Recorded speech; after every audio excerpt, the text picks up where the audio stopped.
عزیزان ملت اسلامیہ، علماء ذبیل احترام، دور و نزدیک سے آئی ہوئی سنی عوام، السلام علیکم ورحمۃ اللہ وبرکاتہ۔ برادران ملت اسلام، ہم اور آپ جانتے ہیں کہ اللہ تبارک و تعالی نے ہم اور آپ کو اس دنیا میں پیدا فرمایا۔ جس طریقے سے اللہ تعالی نے ہمیں پیدا فرمایا، اسی طریقے سے اللہ تعالی نے اس کائنات کو بھی پیدا فرمایا، اور اس کائنات کے اندر ایسے ایسے جانور، ایسے ایسے مخلوق اللہ نے پیدا فرمائی ہے جسے ہم اپنی ماتھے کی آنکھ سے نہیں دیکھ سکتے، مگر وہ مخلوق زندہ ہے، استتو میں ہے اور ان کا وجود ہے۔ مگر اللہ تبارک و تعالی نے ایسی مخلوق بنائی ہے، مگر ان مخلوق میں ہم سب کو اشرف المخلوقات بنایا ہے، یعنی تمام مخلوقات میں اشرف ہمیں بنایا ہے۔ اور ہم میں بھی کچھ ایسے اللہ نے لوگ پیدا کیے جسے اللہ تبارک و تعالی نے اپنا دوست بنایا ہے۔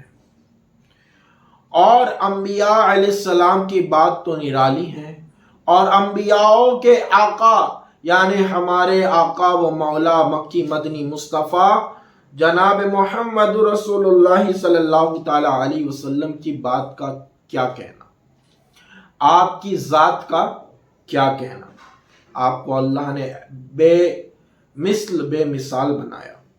دنیا میں اللہ تبارک و تعالی نے آپ کے جیسا پیدا ہی نہیں کیا۔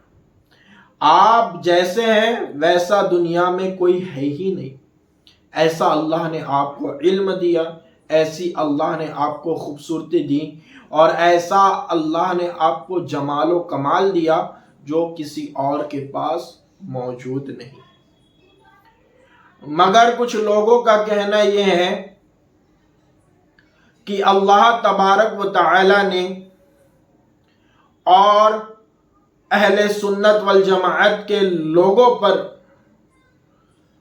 یہ الزام لگایا جاتا ہے کہ اللہ تبارک و تعالی کی بارگاہ میں اہل سنت والجماعت کے کچھ لوگ شرک کرتے ہیں، حالانکہ اہل سنت والجماعت کے ائمہ حضرات اور بزرگ لوگ جو کہ عالم ہیں، جو کہ علم والے ہیں، وہ ایسا عمل نہیں کرتے، اور جہالت میں کوئی کرتا ہے اس کا معاملہ الگ ہے، اسے سکھانا ضروری۔ مگر آپ نے یہ کہا، ایک شخص نے یہ کہا، وہ کوئی عام نہیں، ان کا بہت بڑا جانکار ہے، اور یہ لوگ اس کو جانکار سمجھتے ہیں۔ میری نظر میں وہ جاہل ہے، وہ خوسٹ ہے، وہ کمینہ ہے۔ تو وہ کہتا ہے کہ آپ لوگ جو ہے یہ کہتے ہیں کہ فاتحہ آپ دلاتے ہیں، اور فاتحہ کا کھانا آپ رکھتے ہیں، اور رکھ کر جب آپ عیسیٰ علیہ ثواب کرتے ہیں، جب آپ ان کے نام سے فاتحہ کرتے ہیں، جب آپ ان کے نام سے فاتحہ دیتے ہیں، تو وہ جو فاتحہ کا آپ برتن رکھتے ہیں تو وہ آپ اپنے مردوں کو کھلاتے ہیں۔ تو مردوں کو کھلاتے ہیں تو انسان کی فطرت یہ ہے کہ جب انسان کھاتا ہے تو وہ گندگی بھی کرتا ہوگا، یہ اس نے کہا، تو وہ گندگی تو بھی کرتا ہوگا، تو جب وہ آپ اتنا اسے کھلا دیتے ہیں تو وہ کھانے کے بعد میں غلاظت کرتا ہوگا، تو قبر کے اندر آپ اس کو کھلاتے ہیں تو قبر ہی میں گندا کرتا ہوگا، اور جب قبر میں گندا کرتا ہوگا تو ان کی قبر میں بدبو ہی بدبو ہو جاتی ہوگی۔ پھر کیا کرتا ہوگا؟ بدبو کے وجہ سے وہ اسے ہی کھانے لگتا ہوگا۔ یہ ایسا کہنے والا وہ بندہ طاہر 11ویں، اب اس کا مردہ نکلے، میں یہ کہتا ہوں کہ ایسا اس نے کہا، اور ایسا جاہل مطلق ہے وہ کہ بیوقوف کو کچھ سمجھ میں نہ آئے. پہلی بات ایک عالمانہ انداز میں دے، اس کے بعد جاہلانہ انداز میں دے، یا جاہلانہ انداز میں پہلے دے پھر عالمانہ انداز میں دے، تو اچھی بات ہوتی ہے. تو سنو جواب.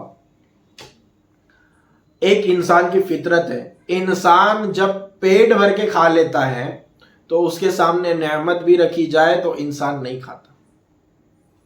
پیٹ بھر جائے جانور کا تو جانور کے سامنے بھی اچھا سے اچھا کھانا رکھو تو وہ بھی نہیں کھاتا. تو یہ انسان ہے. اب ہم اپنے مردوں کو اتنا کھلا دیتے کہ ان کو کھانے کی حاجت ہی نہیں ہوتی. اور انسان کی فطرت تو یہ ہے کہ انسان پیٹ بھر کے کھاتا ہے تو کھانے کے بعد میں اس کے سامنے نعمت بھی پیش کی جائے تو وہ کھاتا نہیں. مگر جو بھوکا ہو تو اس کے سامنے مردار بھی ہو تو وہ بھی کھا لیتا ہے. زندہ رہنے کے لیے بھوک کی طلب میں وہ کچھ بھی کھانے تیار ہو جاتا ہے اور کھاتا ہے.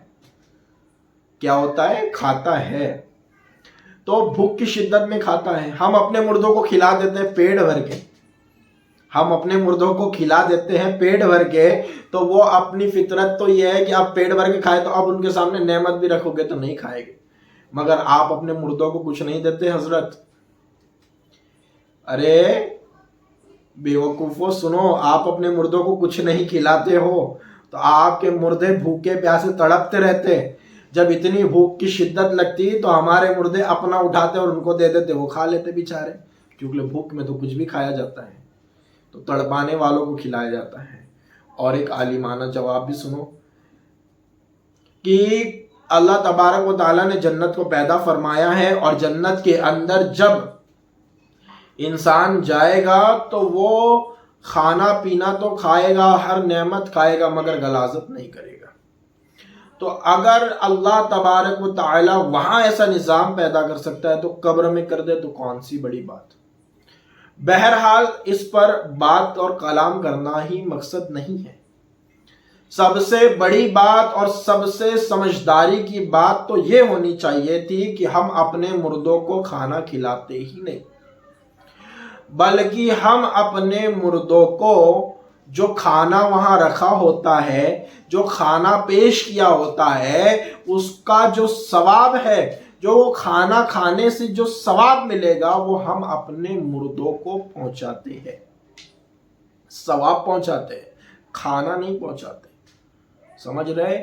ہم سرکار تاج الاولیاء کی بارگاہ میں نیاز کرتے ہیں، جو نیاز کا اہتمام کرتے ہیں، جو اہتمام کیا ہوا کھانا ہوتا ہے ہم غریبوں میں تقسیم کرتے ہیں، اور اس کا جو ثواب ہمیں عطا ہوتا ہے وہ ہم صاحب مزار کو پہنچاتے ہیں.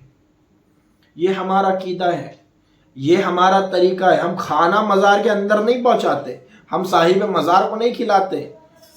اور بیوقوفوں، انہیں مردہ کہنے والوں، تمہارے باپ مردہ ہو جائے، تمہاری نسلیں مردہ ہو جائے، یہ مردہ نہیں ہے، یہ زندہ ہے اپنی قبروں میں. ارے وہ خدا جو 7 پہاڑوں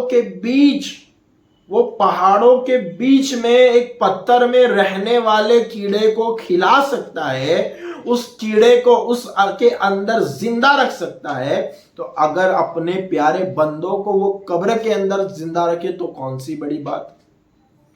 وہ خدا جو ماں کے شکم میں بچے کو کھانا پینا کھلا کر زندہ رکھ سکتا ہے، تو قبر کے اندر اپنے پیارے بندوں کو زندہ رکھے تو کون سی بڑی بات.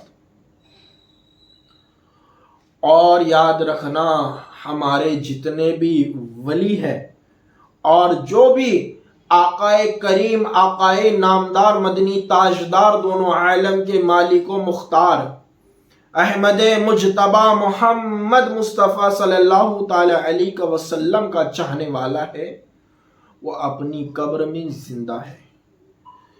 شعر سنو. سرکار مدینہ کی الفت میں جو مرتے ہیں، سرکار مدینہ کی الفت میں جو مرتے ہیں، اللہ کہ وہ بندے زندہ ہے مزاروں میں۔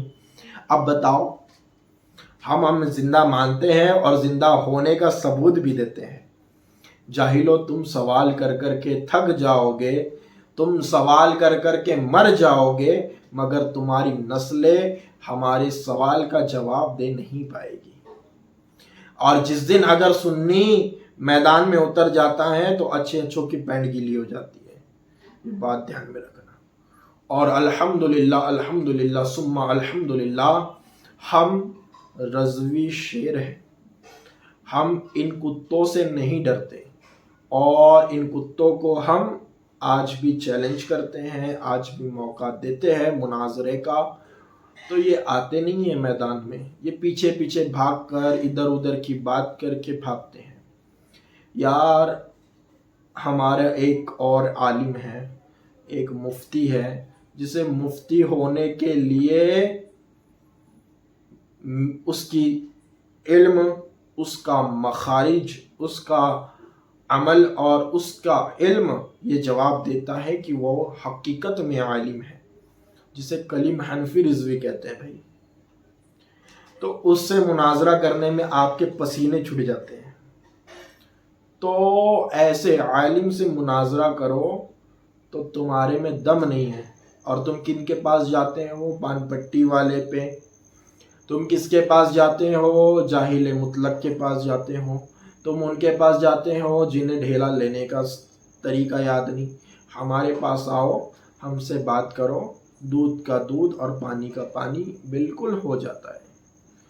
تو میں مولانا مستقیم یہ کہتا ہوں کہ آپ لوگ اگر چاہتے ہیں تو اسلام کو سمجھو، اسلام پر عمل کرو اور دین کو سمجھو۔ وآخر الدعوانا الحمدللہ رب العالمین۔